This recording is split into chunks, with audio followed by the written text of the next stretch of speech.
A small video again with a tip about moving and scaling and using shortcut keys to make life easier. So I am in item mode, and when I press the W key to make my move tool active, then of course I can go over to the handles to move it, but I also can control click and drag anywhere in the viewport, and depending whether I'm moving my cursor up and down, I will constrain it to an axis in Y, and of course in to left and to the right to the axis that is being defined by the workplane. So when I control click and drag to the right now, I am constraining the movement of the item in the x-axis without having to actually using the handles. I can of course use the handles, but I can simply control click and drag to the left to move it in an X. When I rotate my view, so now you see at the widget my workplane is in XY. When I now control click and drag to the left, I'm moving only in Z. And of course when I control click and drag and move it up, I am constraining my movement in the Y axis. The same with the scale tool. So when I'm scaling, and this is in item mode of course, when I scale my tool without using the handles, when I control click and drag, now I'm scaling in X, in Y, and when I rotate my view and control click and drag, now I'm scaling in Z. So this can make life easier without having to go to the handles. And I'm going to drop my tool, press Shift Spacebar to go to component mode. Now when I, for instance, activate the scale tool, now my behavior will be differently, but it also can be handy. So for instance, if I move my cursor over here, press the Ctrl key and click and drag now you see that I get a very different behavior, but I am scaling in X towards my cursor, towards my handles.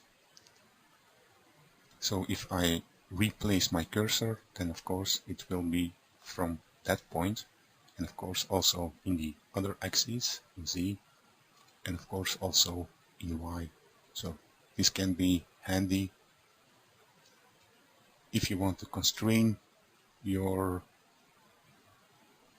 scaling from a certain point without the use of action centers. Just if, for instance, I go to my, and I'm sorry about that, so again to item mode, to my front view, press the R key, and of course I can pick a point with my cursor and click and drag to scale it.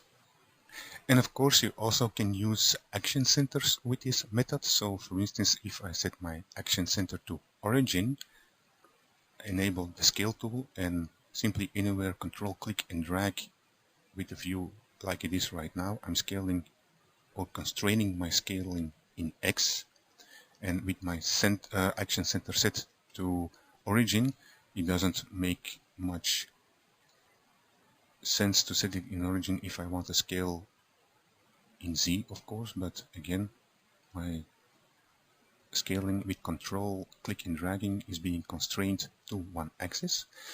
When I set it, for instance, to parent, and I have parented the sphere to the cube, then the action center will be the center of that item.